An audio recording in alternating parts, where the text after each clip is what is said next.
Queridos amigos e amigas, é com muita alegria que agradeço mais este convite, onde nós temos uma nova oportunidade para conversarmos um pouquinho, para que possamos refletir sobre essa doutrina espírita, sobre esse Evangelho de Jesus, esses conhecimentos que todos nós, de uma certa forma, tentamos colocar na nossa vida. Como Jesus já nos ensinou há bastante tempo, a lei da ação e reação, ou da semeadura e da colheita, nós somos espíritos livres, temos o famoso livre-arbítrio e podemos fazer o que quisermos. Mas Paulo já nos chamava a atenção dizendo que tudo lhe é lícito, mas nem tudo lhe convém. Como nós ainda não sintonizamos corretamente com a lei de Deus, a nossa semeadura, as nossas ações, os nossos pensamentos, muitas vezes são contrários a essa lei de Deus, a essa lei de amor. E aí a misericórdia divina, a justiça divina, nos obriga a colher aquilo que nós fizemos. Aí que está a justiça. Dessa forma, nós somos hoje fruto de como pensamos e de como agimos ontem. E o mais importante disso, que a esperança que nos dá, que se nós queremos aquele futuro ditoso, de paz espiritual, de paz na consciência, só cabe a cada um seguir o seu caminho e começar a semear no terreno fértil, no terreno correto, da lei de amor, da lei de Deus. Cada um pode construir o seu futuro. E esse futuro, essa evolução espiritual que Jesus traz para nós, ele segue um caminho único, que é um caminho de transformação interna, é um caminho de mudança de atitude, de transformação moral. Só através da nossa transformação moral é que nós vamos alcançar o futuro ditoso que todos nós almejamos.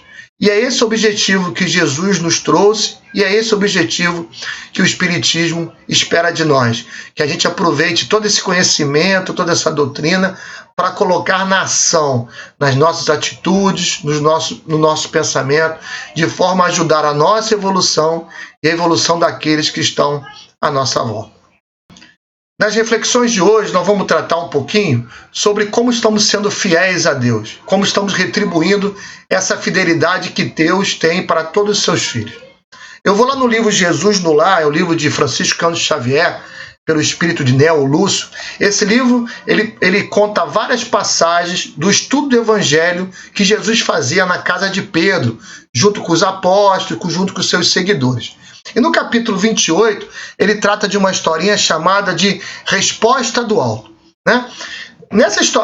Nesse capítulo, Bartolomeu faz uma pergunta no início do capítulo a Jesus, perguntando como é que Jesus poderia esclarecer a todos eles sobre qual é a resposta que o alto, que Deus nos dá às nossas súplicas. Então, como em toda passagem desse estudo de Evangelho na casa de Pedro, Jesus contava uma história, contava uma parábola, de forma a ilustrar o conhecimento e que aquilo ficasse guardado com os discípulos ali que estavam participando daquela reunião. E nessa historinha sobre a resposta do alto sobre as nossas súplicas, Jesus contou que existia um antigo instrutor, e esse antigo instrutor era um divulgador da verdade de Deus, né? Da palavra de Deus. E ele estava atravessando e tinha uma missão de divulgar essa palavra numa outra aldeia, e ele foi andando junto com um cão, entre uma aldeia e outra, e no caminho ele acabou gastando um tempo maior, a noite caiu, e como ele não sabia quanto tempo ainda restava para ele chegar do outro lado, ele foi procurar algum lugar já para descansar, né, para se abrigar pela noite que ia caindo. E aí ele começou, na verdade, a procurar na escuridão, e aí, antes de começar, como caiu, se sentiu só, se sentiu na escuridão, ele faz uma prece a Deus e pede proteção ao alto, né, pelaquela situação que ele estava passando. E aí logo ele viu uma cova e resolveu se deitar nesta cova, se abrigar nesta cova, e assim que ele entra nesta cova, vem uma nuvem de vespas, de moscas, e não deixa ele ficar ali, espanta ele dali, e ele não tem outro jeito de continuar a sua caminhada, continuar buscando um local para ele se abrigar. E ele vê uma bifurcação, vê uma ponte, do outro lado desta ponte tem um terreno plano, parecendo agradável para ele deitar, e ele vai atravessar a ponte e cai, não permite que ele atravesse para o outro lado, e ele mais uma vez fica chateado e continua o seu caminho mais à frente. E ele viu uma robusta árvore, e aí começa a ventar, começa a vir uma tempestade, ele resolve se abrigar embaixo daquela árvore que poderia proteger ele, tanto da chuva, como também proteger ele para que ele conseguisse descansar de uma forma mais agradável. E aí acontece que o vento faz que caiam galhos da árvore, o tronco da árvore, ele não consegue ficar ali, e mais uma vez ele caminha à frente procurando um lugar para ficar. E ele vê um casebre, e ele vai lá, bate no casebre, mas o dono do casebre o espanta, diz que não recebe estranhos, né, e não deixa ele ficar ali, e ele, na verdade, nega a ele o abrigo naquela casa, ele continua já cansado, e aí resolve se abrigar em qualquer local, na estrada mesmo, e assim que ele se abriga, começa a chuva, começa o trovão, o cachorro se assusta e vai embora. E neste momento, então, ele se sente só, abandonado, né? Angustiado, ele acha que Deus o abandonou, que o Deus não o protegeu, né? Começa a chorar angustiado e dorme ali na beira da estrada com aquele sentimento de abandono perante que Deus o proporcionou naquele instante. A gente vive numa vida tão agitada nesse mundo moderno, talvez nós não vamos passar por uma situação como esta, né? De termos que atravessar hoje em dia a pé de uma cidade para outra e não termos onde nos abrigar. Mas se nós não temos possibilidades talvez de passar uma situação como esta, com certeza na nossa vida, em vários momentos, passamos por situações que tiramos as mesmas conclusões. Conclusões de revolta, né? Conclusões de blasfêmia, a gente questiona a Deus, questiona essa fidelidade de Deus conosco, questiona a nossa fé. Por que isso acontece comigo logo agora que eu sou uma pessoa dedicada, logo agora que eu frequento as reuniões espíritas, logo agora que eu me agreguei ao espiritismo, né? Por que eu sou castigado? Por que Deus não olha para mim? Quantas vezes passamos por essas reflexões e tiramos essas conclusões? Se nós pensarmos bem, nós temos um paradigma ainda forte dentro de nós, daquele Deus castigador da época de Moisés, do olho por olho, dente por dente. Aquele Deus que castiga, aquele Deus, na verdade, que às vezes cochila e deixa e não repara o que seus filhos necessitam, aquele Deus que recompensa, aquele Deus que troca, aquele Deus que tem escolhidos, que tem eleitos ou tem os excluídos. Repara que a todo momento nós damos virtudes e defeitos humanos a Deus, nosso Pai. Isso vem dentro de nós enraizado, ao ponto, quantas vezes a gente barganha com Deus?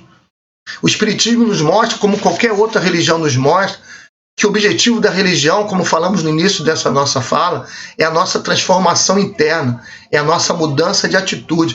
Esse é o verdadeiro objetivo. Mas nós preferimos barganhar, trocar com Deus. Olha só, eu estou indo às reuniões toda semana, eu já participo dos trabalhos da casa e esperando sempre alguma coisa em troca.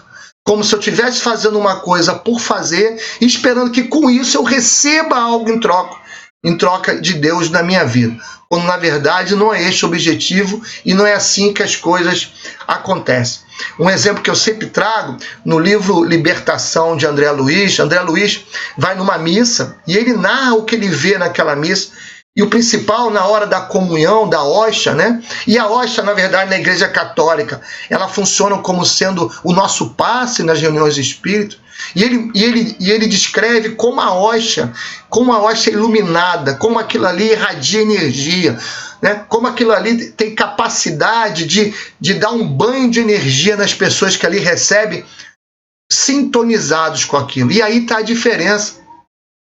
As pessoas que realmente estão sintonizadas, focadas, entendem aquele verdadeiro objetivo, a hóstia, quando toca na boca dela, ilumina ela, irradia para o seu corpo, para o seu espírito. Enquanto outras, quando a hóstia tocava na boca, se escurecia e nada acontecia. É a mesma coisa de tomarmos um passe e estamos pensando aí na carne assada que está no fogo, do jogo de futebol que vai ter, o que vai passar na novela, e não nos concentramos. Aquilo ali vai ser praticamente um movimento de mão e de nada vai adiantar. Eu digo isso para qualquer outro ensinamento do Espiritismo que a gente não coloca, que a gente não reflete sobre a questão, o objetivo daquilo para a nossa vida.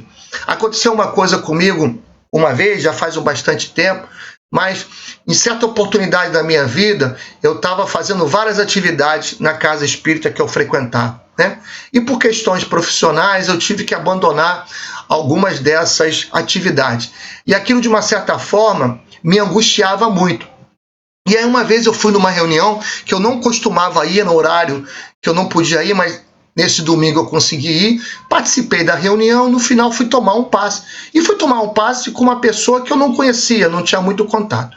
Tomei aquele passe e aí depois acabou a reunião e no final da reunião a médium que me deu o passe veio conversar comigo, né, e falou assim, eu tenho que te falar uma coisa, quando eu estava dando o passe em você, veio uma voz para me dar um recado para você, eu não dei no momento, mas isso aqui tá me falando para falar e eu vim falar contigo. Ela disse assim, mandaram te avisar o seguinte, o que importa na vida é a qualidade e não a quantidade das coisas que a gente faz.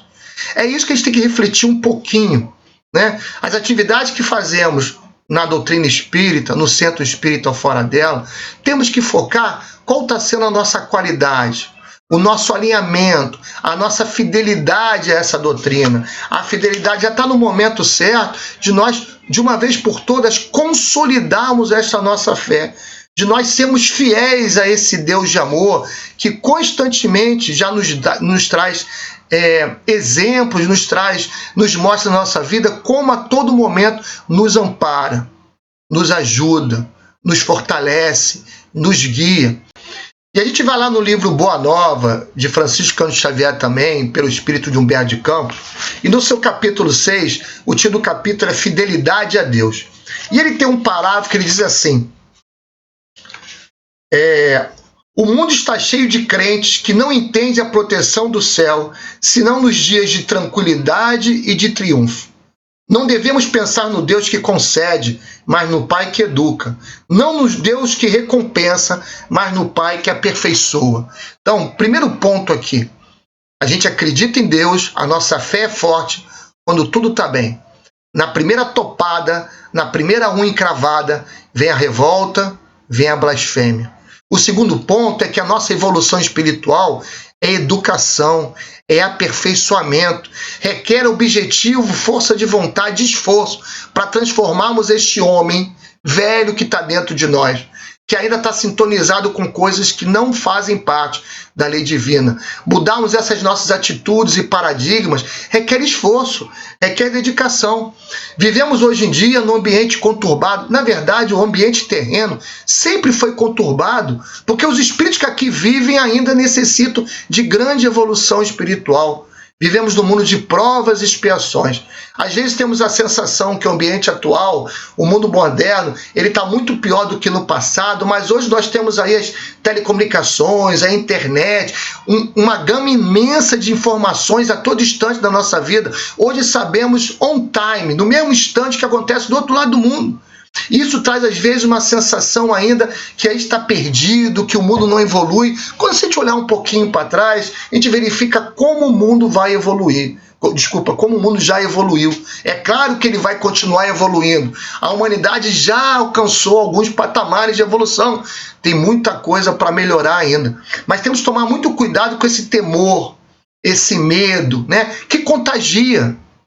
Nessa situação que estamos atravessando agora, do Covid, dessa pandemia, olha como o temor e como o medo contagia. Né? No capítulo, no Nosso Lar, se eu não me engano, no capítulo 42, a situação era outra, tratava do advento, do início da Segunda Guerra Mundial, mas falava disso, sobre o temor e o medo que estava tomando conta de todos na Terra, encarnados e até no mundo espiritual. E chamava atenção ali para a questão dessa falta de vigilância, que isso faz que muitas vezes a gente tenha, nesses momentos difíceis, a gente esquece aquela lição que o Jesus nos trouxe. Orai e vigiai. Jesus disse isso porque sabia da nossa incapacidade, da nossa imperfeição, das nossas dificuldades. A vigilância é essencial para este momento. Temos que tomar conta da nossa vida, não da vida dos outros. Tomar conta da vida dos outros é fácil, gente. Temos que tomar conta do que estamos fazendo, como estamos pensando. Então, voltando aí na questão do terror e do medo, está lá no Nosso Lar que ele diz assim, ó, o terror e o medo atacam as forças mais profundas É uma moléstia que contagia, ela pega. Ter pensamentos faz com que tenhamos pensamentos contrários até nas coisas que nós acreditamos. Então, se nós não nos vigiarmos, daqui a pouco estamos fazendo, estamos pensando, estamos agindo até contrariamente a coisas que defendemos, que pensamos. Não seguimos uma doutrina de amor, não seguimos uma doutrina que nos ensina que temos que sempre mostrar outra face, de pagar o mal com o bem, de fazer ao outro que gostaria que o outro nos fizesse. E aí vem esse temor, vem este medo a nos contagiar, e às vezes nos pegamos aí defendendo absurdos, brigando com outros, e depois vai ver por que eu estou brigando com a família, com o amigo, brigando através de política, de economia, de religião, quando a gente acaba não nos vigiando como é que nós estamos agindo, né? Defendendo a pena de morte muitas vezes, porque a gente vê um fato aí de alguma pessoa que fez algo contra outra. E vamos lembrar que Jesus nos ensinou a amar os nossos inimigos. É claro que estamos muito longe disso, mas esse é o modelo que a gente quer seguir. E é isso que eu tenho que começar a refletir, de como eu tenho que trilhar esse caminho. Uma vez eu estava fazendo uma palestra no Centro Espírita, em Jacarepaguá, e aí a primeira parte da palestra se falava do Livro dos Espíritos, onde eu falei, e a segunda parte falava do Evangelho. E aí foi para a segunda parte, uma irmã nossa foi falar do amai os nossos inimigos. E eu sentado, prestando atenção na palestra dela, e ela começou a falar que a gente tinha que amar os inimigos, que a gente tinha que perdoar, e tinha acabado de acontecer aquele caso daquele menino, se eu não me engano o nome dele era João, que teve um assalto no carro da mãe, os assaltantes levaram o carro, ele ficou pendurado por lá de fora, e aí ele acabou falecendo. Então aquilo, de uma certa forma, estava contagiando todo aquele ambiente no Rio de Janeiro, né? Toda aquela sensação de revolta. E ela estava dizendo que a gente tinha que amar os inimigos, que a gente tinha que perdoar. E eu aqui, na minha imperfeição, né, refletindo assim, é fácil falar, né? É fácil a gente falar isso. E aí eu tomei, na verdade, uma grande lição naquele momento, que ela diz assim: eu posso falar isso de carteirinha, porque eu perdi um filho há 6 meses atrás, assassinado. E eu consigo hoje, né, visitar a pessoa que matou o meu filho no presídio. Olha a lição que essa irmã estava trazendo para mim ali e para todos nós. Aquela nossa irmã estava conseguindo usar toda essa doutrina, todo o espiritismo para se modificar, para modificar a sua conduta de vida, para vencer os seus obstáculos, as suas dificuldades. Será que nós faríamos o mesmo? É essa reflexão que nós temos que ter na nossa vida. O que nós estamos fazendo do espiritismo para modificar a minha vida e a vida daqueles à minha volta? Né? Essa fidelidade que temos que ter a Deus, que Deus olha por nós a todo momento. Está lá no Evangelho de Lucas, né? Que ele sabe o número de fios de cabelo que todos nós temos, sabendo que exatamente nós necessitamos passar, que nós necessitamos crescer, as oportunidades que precisamos receber e as proteções que cabe para cada instante da nossa vida. Porque o nosso objetivo é de evolução, é de educação, é de aperfeiçoamento. Então ela continua na Boa Nova assim: não podemos duvidar da fidelidade do nosso Pai para conosco. Sua dedicação nos cerca os espíritos desde os primeiros dias. Ainda não o conhecíamos, mas ele já nos amava. Olha que coisa bonita. Antes mesmo temos a noção de Deus, desse Pai que nos ama, que nos criou, que criou essa lei de amor a nos reger. Ele já nos amava, ele já se dedicava, ele já era fiel a todos os seus filhos. Todos nós, de uma certa forma, temos talentos que Deus nos concede, né? São ferramentas que nos fazem facilitar ou ajudar na nossa evolução. Nós que frequentamos a doutrina espírita, ganhamos um dos maiores talentos, que é conhecer a verdade neste mundo encarnado. Jesus já dizia que conhecereis a verdade e ela lhe libertará, né? Porque a verdade nos mostra aqui o que realmente nós somos, o que viemos aqui fazer, né? Como comenta um companheiro nosso da doutrina espírita nas suas palestras, a gente vê este mundo, a gente não veio com passaporte, nós não viemos em férias para passear, a gente veio com carteira de trabalho para se aperfeiçoar, para crescer, para evoluir, para sair deste mundo um pouco melhor que a gente entrou. E esse maior talento que a gente recebeu foi conhecer essa doutrina espírita, ou uma doutrina que nos liga a Deus encarnado. Quantas pessoas na vida que você conhece estão no caminho errado porque não conhecem o caminho certo? Nós já conhecemos o caminho certo. Se a gente não faz, é porque nós temos o livre-arbítrio de tomarmos a nossa decisão, mas a nossa consciência vai nos cobrar. É isso que é o ensinamento, aquele que mais foi dado, mais será cobrado. A nossa consciência vai cobrar exatamente o que eu estou fazendo com essa doutrina na minha vida. Eu fico imaginando, eu no mundo espiritual, antes dessa minha encarnação, né? Depois de ter passado muito tempo aí no umbral, passando as consequências dos meus atos anteriores, porque com certeza, nesta vida, sendo espírita, quantas vezes eu me pego errando, me pego agindo de forma que não devo agir. Imagine em outras encarnações que talvez nem o espiritismo eu conhecesse. E após então toda essa parte de aprimoramento, de sofrimento a me fazer refletir, né? Eu passo um tempo no mundo espiritual e aí começo a planejar uma nova reencarnação com meus guias, meus amigos espirituais, construindo o que eu passaria nessa encarnação e aquele sofrimento, será que eu vou conseguir, será que eu não vou conseguir? E aí nos últimos instantes, né, diz assim para mim: ô Jorge, esquecemos de falar uma coisa para você. Na próxima encarnação, você vai conhecer o espiritismo na Terra. Você vai ser espírita. Como aquilo deve ter me alegrado, né? Como aquilo deve ter me enchido de ânimo. Ah, agora vai ser fácil. Eu vou ser espírita, eu vou conhecer a verdade no mundo terreno, no mundo encarnado. Faz o seguinte, aumenta aí o número de provas, porque vai ser fácil essa minha encarnação. E é assim que a gente lida na nossa vida, mesmo sendo espírita. Quantas vezes nos pegamos reclamando, nos revoltando, sendo invigilantes, deixamos a nossa fé de lado, né, nas dificuldades. E esquecemos essa fidelidade que Deus tem para todos nós. Aquela música do padre Marcelo Rossi, né, do Pai Nosso, que ele diz assim: Pai, eu quase me esqueci como seu amor vela por nós.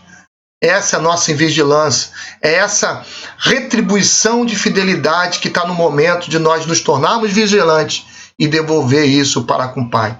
O que Ele espera de nós é um sacrifício, não é aquele sacrifício da época dos cristãos, da época de Jesus, que iam ser crucificados, comidos pelos leões, eles sacrificavam a própria vida. O que Deus espera de nós neste momento é o sacrifício das nossas vontades, dos nossos desejos, das nossas atitudes e pensamentos contrários à lei divina e buscar esse sacrifício de evoluir espiritualmente, de abrir mão daquilo que gostamos de fazer, mas são contrários à lei de Deus, para começarmos a ter atitudes no terreno fértil do amor, da caridade, é passar pelas portas estreitas da evolução espiritual que requer esforço, requer dedicação. Está lá na Boa Nova. A Boa Nova reclama tamanho sacrifício, né? Requer esforço nosso. E aí coloca assim: se o mundo pede tanto, por que Deus não poderia pedir-nos lealdade ao coração? Trabalhamos agora pela instituição divina do seu reino na terra. Mas desde quando estará o Pai trabalhando por nós? Quantas vezes Deus trabalha por nós? Está no momento de nós retribuirmos. E retribuirmos instalando aqui o seu reino. E como é que nós vamos instalar aqui o seu reino? Nos preocupando com a nossa evolução espiritual. De praticarmos tudo isso que a gente estuda. De sermos fiéis. De consolidarmos a nossa fé. De fortalecermos a nossa fé. Chegou o momento de nós pegarmos tudo aquilo que a gente estuda, que a doutrina espírita traz para nós, para a gente servir de base, para começarmos a parar de reclamar da nossa vida e começarmos a retribuir essa fidelidade que Deus tem para todos nós. Está lá, continuando na Boa Nova. Nos dias de calma é fácil provar-se fidelidade e confiança. Não se prova, porém, dedicação verdadeiramente, senão nas horas tormentosas, em que tudo parece contrariar e perecer. Então, repara, são nesses momentos de dificuldade que nós passamos, que nós já temos conhecimento suficiente para entender essas dificuldades. Nesse momento onde tudo parece contrariar e perecer, é que nós temos que ser mais vigilantes. E a doutrina espírita nos traz conhecimento acerca da fé, da esperança e da caridade, que temos condições de refletir em cima deles e começarmos a modificar a nossa vida. Iniciando pela fé, está lá no Evangelho de Mateus falando sobre a fé. Em verdade vos digo, se tivesse a fé do tamanho de um grão de mostarda, dirias a esta montanha, transportar-te dali para ali, e ela se transportaria.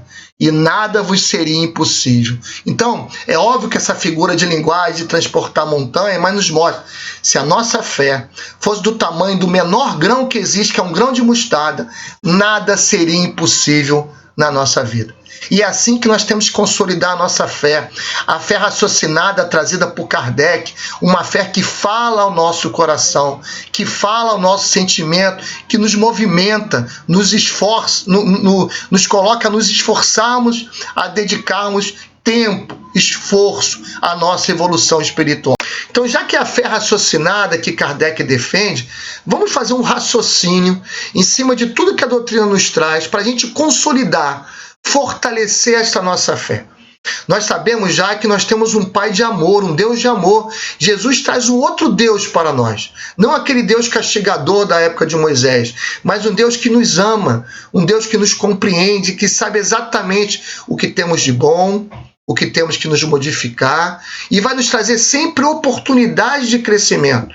Toda vez que nós fizermos algo positivo, sintonizado com a lei divina, colheremos algo positivo. Toda vez que fizermos algo contrário à lei de Deus, a gente vai colher uma coisa que vai fazer não que a gente sofra, mas que a gente se eduque, que a gente aprenda, porque é isso que Deus espera de nós, o crescimento espiritual, a nossa evolução. E essa lei de amor que nos rege, que mostra o caminho que a gente tem que seguir.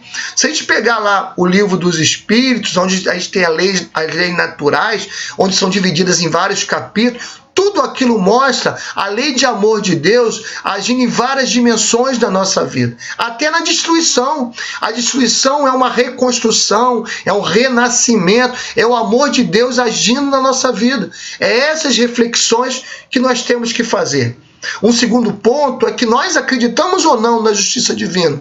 Como foi dito no início dessa palestra, nós colhemos aquilo que nós semeamos. E como nós temos o livre-arbítrio, a nossa evolução vai ser através do nosso esforço próprio, daquilo que a gente construiu antes, no passado, seja esse passado nessa própria encarnação ou encarnações anteriores, como agimos e como pensamos ontem, vai ser a consequência que estamos passando hoje. E só cabe a nós mudar isso através do nosso esforço próprio. Aí, escolhemos corretamente como temos que agir através do nosso livre-arbítrio. E muitas vezes nos enganamos. Eu tinha um amigo, porque há muito tempo eu não o vejo, eu trabalhei com ele uns 4 anos numa fábrica, a gente dividia a mesma sala, ele era evangélico, eu espírita, a gente conversava muito sobre religião, sempre tivemos um ótimo convívio, a gente tinha um combinado, né? Se a gente brigasse em algum momento sobre aquilo, nunca mais a gente conversaria, mas convivemos 4 anos, ele botava o ponto de vista dele, eu botava o meu ponto de vista, e uma vez ele fez um comentário, ele até diz assim, eu gosto muito do espiritismo, dos espíritos, que eu acho que vocês trabalham muito para a comunidade em volta de vocês. Eu queria lá na minha igreja que a gente conseguisse fazer todo esse trabalho que muitas vezes o centro espírita faz. Então, mostrando que ele realmente enxergava o verdadeiro objetivo de uma religião. Mas ele diz assim, o que eu não aceito no espiritismo é essa coisa que vocês falam da reencarnação, dizendo que a gente pode fazer amanhã, porque a gente vai ter outra chance. Fala assim, você está muito enganado o que o espiritismo fala. Não é isso que o espiritismo fala. E isso a gente tem que chamar a atenção, que quantas vezes a gente pode pensar desta forma. O espiritismo não diz isso.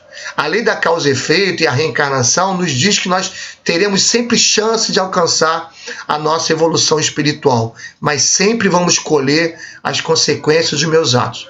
Se eu escolho através do meu livre-arbítrio não fazer agora a oportunidade que eu tenho, vai vir uma nova oportunidade, uma nova chance, mas com certeza uma oportunidade às vezes que vai ser mais dura, uma oportunidade às vezes que vai nos chamar mais, porque já que a gente não conseguiu aprender com a oportunidade fácil, vamos dificultar um pouquinho mais para ver se a gente acorda. É alguma coisa nos espetar, dizer, levanta, anda, para de perder tempo de evolução, você precisa evoluir. Então, a lei da causa e efeito da reencarnação não diz que a gente tem que ser comodista e adiar a nossa evolução. Não.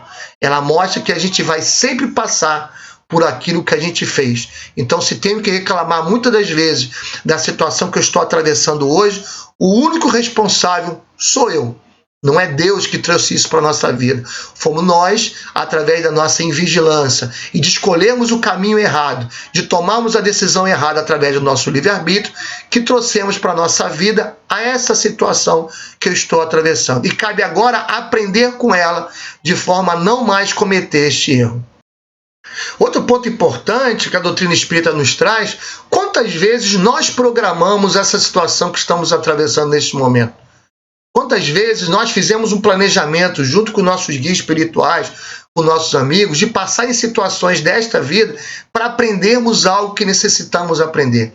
Tem uma historinha na literatura espírita, eu não me recordo de que livro eu li essa história, mas conta mais ou menos um espírito que desencarnou e depois de muito tempo de sofrimento, ele analisou suas vidas anteriores e viu como ele tinha errado, então ele faz uma petição para o alto, pedindo para que na próxima encarnação Deus lhe concedesse a doença, o abandono, faz aquele testamento de desgraça, como se através daquilo ele conseguisse apagar a sua consciência, né? Ele reequilibrar o seu espírito. E aí vem a resposta do alto dizendo que Deus não é um pai que castiga, Deus é um pai que quer educar, quer aperfeiçoar, é um pai de amor. Lembra o que Pedro nos dizia, né? O amor cobre uma multidão de pecados. Através do amor, a gente conserta. Através do amor, a gente cobre vários dos nossos erros, dos nossos pecados anteriores. E aí vem aquela petição do alto dizendo o seguinte: você não precisa passar por nada disso. Faz o seguinte, volta na próxima encarnação e trabalha 30 anos como médium numa casa espírita, orientando encarnados e desencarnados, trabalhando para o próximo. E assim ele veio.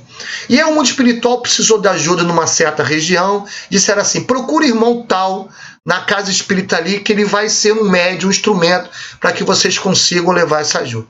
E eles chegaram na casa e não encontraram o tal do irmão. E aí questionaram o dirigente da casa mentalmente: cadê o irmão X, que ele não se encontra aqui? E o dirigente falou: o irmão tal, quanto tempo ele não aparece aqui? Há quanto tempo ele não veio? E aí eles vão, os espíritos vão na casa do tal médium e tá lá ele no dia de reunião, tranquilo, lendo seu jornal, vendo a sua TV, e eles questionam assim: mas meu irmão, hoje é dia de trabalho mediúnico, por que você não tá lá? E aquele questionamento bate na mente deles assim: trabalho mediúnico, casa espírita? Eu? Não, eu já trabalhei 3 anos naquela casa espírita, agora eu quero aproveitar, eu quero viver. Olha o que ele tinha pedido para ele. Veio para trabalhar 30 anos, trabalhou 3 e já abandonou. Isso acontece muitas vezes na nossa vida. Nós pedimos provas, oportunidades, e quando elas batem na nossa porta, nós reclamamos e abandonamos. E nós escolhemos isso para a nossa vida e tínhamos a certeza no mundo espiritual que a gente conseguiria passar por essas provas. Outro ponto importante é como a gente busca facilidade, né? A gente quer facilidade da nossa vida. E veja o exemplo lá do marido da dona Laura, do nosso lar, que ele reúne o seu núcleo familiar, seus amigos, ele vai encarnar e eles vão ficar lá, que ele pede: por favor, me ajude a não ter facilidade. E o que mais a gente pede para a nossa vida são facilidades. Aquela musiquinha de final de ano: muito dinheiro no bolso, saúde para dar e vender. Será que com essas facilidades a gente facilita a nossa evolução ou não? Como colocou aqui no parágrafo da Boa Nova, a gente, quando está tudo tranquilo, quando nada acontece, está tudo um triunfo na nossa vida, a gente tem fé, a gente segue o nosso caminho, né? Mas muitas vezes esquecemos de praticar o bem, de agirmos da forma correta. Muitas vezes esquecemos de evoluir, porque a gente ainda necessita, infelizmente, pela nossa preguiça, pela nossa falta de vontade, a gente necessita ainda, muitas vezes, que a dificuldade bata a nossa porta para fazer com que a gente se esforce, para fazer com que a gente evolua, para fazer com que a gente se modifique. A gente ainda necessita disso. Por isso que bem-aventurados os aflitos, porque serão consolados. Porque o aflito, que é um bem-aventurado, ele aproveita aquela situação para se modificar, para se transformar, para aprender ao fazer o correto. Então, assim, ao invés de pedirmos facilidade, vamos pedir oportunidades. Oportunidades de crescimento, de aprimoramento, porque eu preciso sair desta vida melhor que eu entrei. E Jesus já nos ensinou, tudo que pedires na prece nos será concedido, mas não aquilo que a gente quer, mas o que é o melhor para o meu estado evolutivo. Num dos livros de Amélia Rodrigues, tem o caso da Lavínia. Lavínia, que é uma menina que não tem movimento nas pernas, e ela pede para que Jesus a cure. E Jesus não cura Lavínia e diz que para ela aquela situação, ficasse daquela forma, seria melhor para ela, né? Como é que Jesus, com todo aquele seu poder que podia curar, por que ele não faz isso? Porque ele enxerga que para a situação que ela estava atravessando, para o estado evolutivo, aquela dificuldade era necessária para fazer ela refletir e para fazer ela crescer. É isso que nós temos que enxergar. Tanto é que Jesus curava os doentes e dizia assim, vá e não repita, para que algo pior não lhe aconteça. Então a dor e a dificuldade faz com que a gente cresça, que a gente evolua, que a gente aprenda. Então, como a gente não sabe o que pedir, temos que realmente, ao invés de reclamar que Deus não me concede muitas das coisas, agradecer a Deus pelo não. Porque Deus sabe que muitas das coisas que a gente pede na nossa mão seriam serpentes, seriam dificuldades, seriam coisas que nos iriam atrapalhar, né? A gente tem uma prece no livro de Maria Dolores, que é assim, obrigado, Senhor, quando me dizes não. Então, vamos deixar na mão de Deus, vamos fazer a nossa parte e vamos esperar que Ele sempre nos conceda aquilo que é necessário e vai nos ajudar na nossa evolução espiritual. Então, esta fé que a gente precisa exercitar, porque fé é crença em algo. É esta fé que nós temos que consolidar, que vai nos mostrar o caminho, vai balizar o caminho que eu tenho que seguir rumo à nossa evolução espiritual e aproveitar todo esse conhecimento que a gente adquire através do Espiritismo para começar a tomar as decisões corretas. E junto desta fé vem a esperança. O que é esperança? Se a fé é a seta que me mostra o caminho que eu tenho que seguir, a esperança é a atitude que eu tenho nessa caminhada.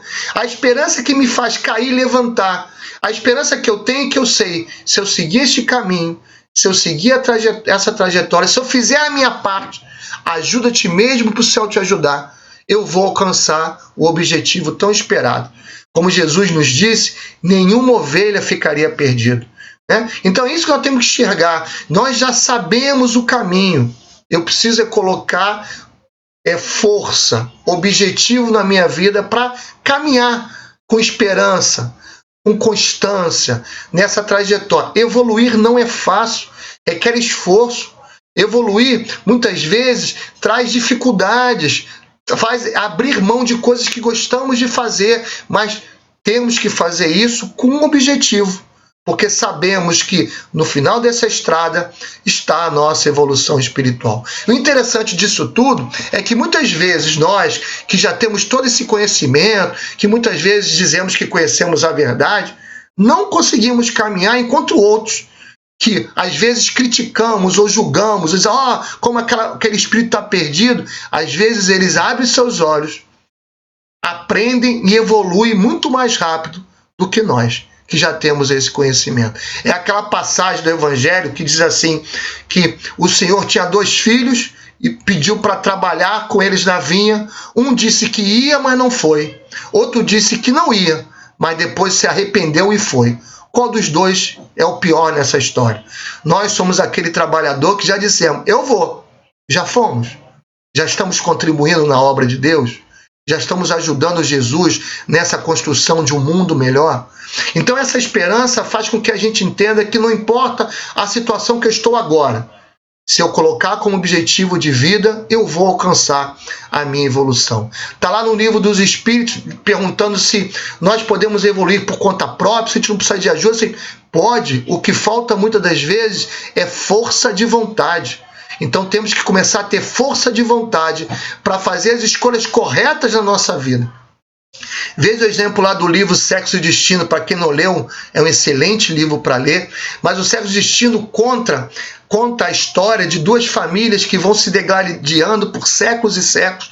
Ora uma prejudica outra, e assim vão se degladiando aquele grupo de espíritos que estão aí presos com os grilhões dos erros do passado, atrasando a evolução todos deles, e no final se faz um grande quebra-cabeça, se verifica quem era quem, mas faltava a peça principal, né? A peça principal, que era o Álvaro de Alencar, se eu não me engano o nome, que foi quem fez que toda aquela falange de espírito, aquele grupo caísse. E para surpresa geral, o Álvaro de Alencar era o irmão Félix, o espírito mais evoluído da instituição, que ora ali estava ajudando todo mundo, né? Mas o que aconteceu? O Álvaro de Alencar, num determinado momento da sua evolução, enxergou seus erros, se modificou, evoluiu e agora estava retornando para resgatar, para de uma certa forma consertar todo aquele seu erro do passado. É essa a esperança que nós temos que ter. Sempre teremos novas chances de crescimento, mas temos que colocar isso como objetivo de vida. Temos que, a partir de hoje, começar. Isso eu quero para a minha vida e vou buscar, aconteça o que acontecer, a minha evolução espiritual. Mas nada disso adianta se eu não colocar como prática. Botar esse amor em ação. E aí que está a caridade, no seu sentido muito mais amplo. Caridade no sentido de amor em ação, de fazermos a nossa parte, de fazermos ao outro que gostaria que o outro fizesse para conosco. Quando Jesus diz que o maior no reino de Deus é aquele que sempre serve, mostrou que aquele que procura sempre servir é aquele que sempre está acertando, é aquele que procura amar, que ser caridoso e perante para com os outros. É através dessa prática que a gente vai automatizar esses sentimentos no nosso espírito, colocar na nossa vida a prática de tudo isso que a gente estuda. Em qualquer momento, em qualquer situação, é fácil sermos espíritas dentro da casa espírita. Temos que ser espírita na nossa casa, no nosso trabalho, na rua, nos momentos difíceis. Quantas vezes a gente tem, eu tenho um marido difícil, uma esposa difícil, um filho complicado, e nós? Somos fáceis de lidar? Então é isso que nós temos que entender. Não importa a situação onde a gente está, de sermos cristãos, de sermos espíritas, de aplicar todo esse conhecimento no nosso dia a dia, mesmo nos momentos de dificuldade, onde tudo parece perecer, porque a gente tem a certeza já que naquele momento Deus está do meu lado, me protegendo, me ajudando, me orientando, me dando uma oportunidade de crescimento espiritual. Mas vamos contar o finalzinho da história, que a gente começou a história lá da Resposta Celeste, aonde aquele instrutor se sentiu abandonado, né?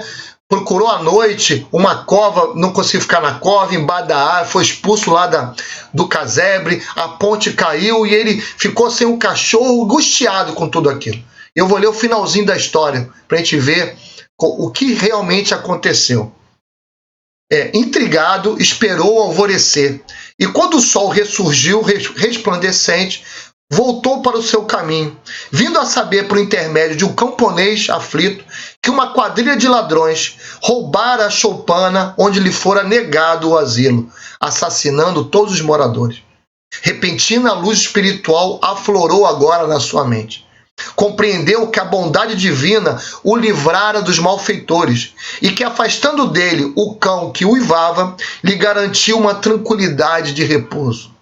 Informando-se de que seguia em trilho oposto à localidade do destino, empreendeu a marcha de regresso. Então, falou, você está no caminho errado, é para lá. E ele voltou no caminho para retificar a viagem.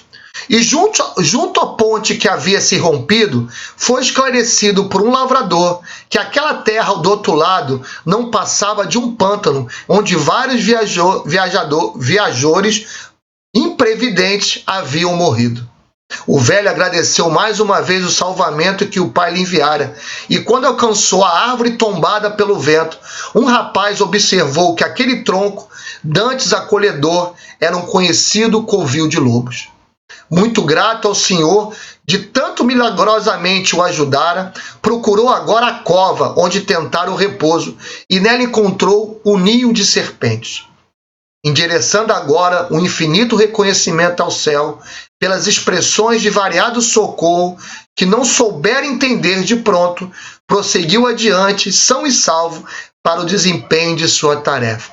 Então, tudo aquilo que ele estava se sentindo abandonado, na verdade, era a proteção divina no seu caminho, lhe ajudando, atendendo a sua rogativa, com aquilo não que ele quer, mas com o melhor para aquela situação que ele atravessa.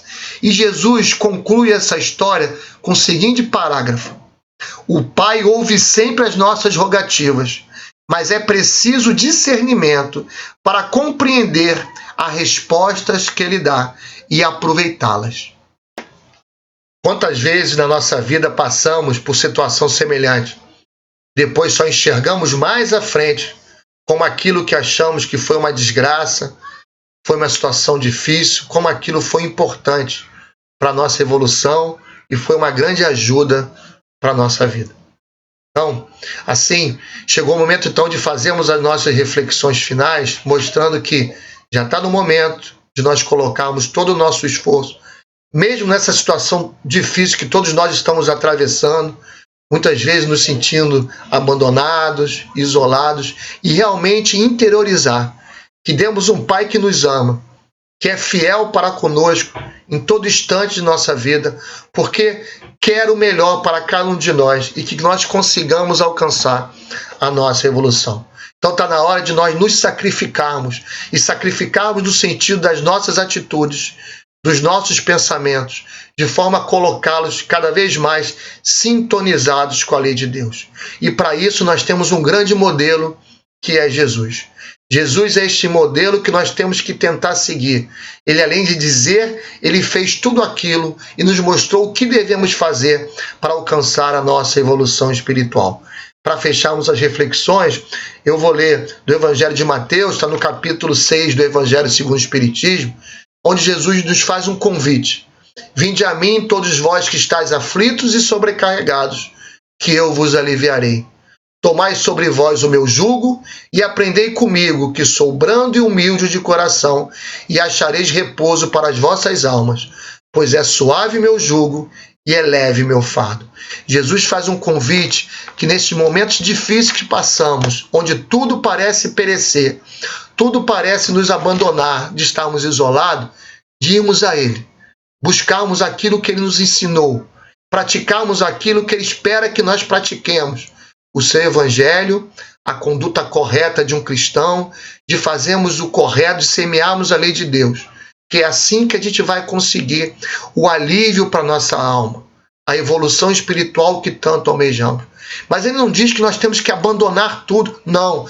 Temos que caminhar com as nossas cruzes, que são as consequências dos nossos erros, dos nossos pensamentos errados do passado. E o mais importante é que ele diz que o que ele espera de nós, o jugo, é suave. E o fardo que a gente está carregando é leve. Deus não dá fardos pesados a ombros fracos. A situação que passamos hoje, a dificuldade que atravessamos neste momento, temos total condição de suportar. E toda vez que rogarmos a Deus ajuda, força, orientação para passar por esse momento, isso vai acontecer na nossa vida.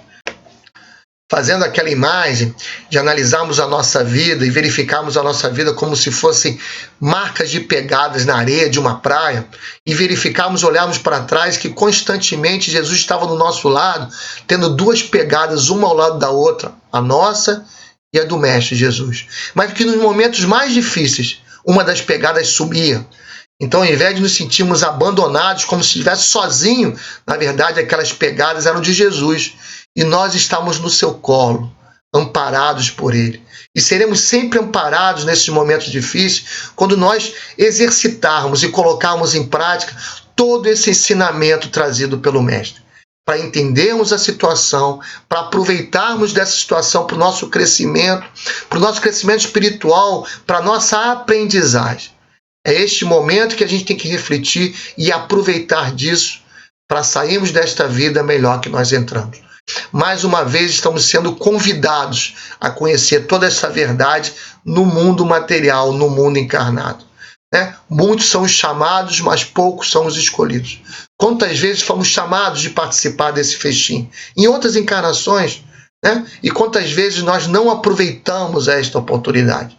Mais uma vez está nos sendo dada uma outra oportunidade.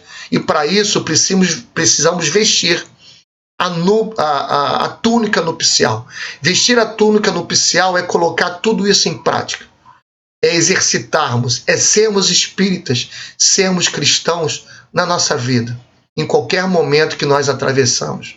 Então, voltando lá na nossa mensagem inicial, toda vez que nos sentimos abandonados, acharmos que ninguém está conosco, vamos parar, vigiar e refletir que temos um Deus de amor que está ao nosso lado, sempre nos ajudando a passar por aquele momento e nos dando oportunidades espirituais para crescermos. E assim, com força e coragem, com dedicação, como nos ensina Kardec, seremos hoje melhor que fomos ontem e seremos amanhã melhor que fomos hoje. É esse o objetivo que todos nós temos que ter para aproveitar essa doutrina de luz que ilumina o nosso caminho e nos ajuda no nosso crescimento. Fique na paz de Jesus e que todos tenham um excelente dia, com muita saúde e com muita paz. Até breve.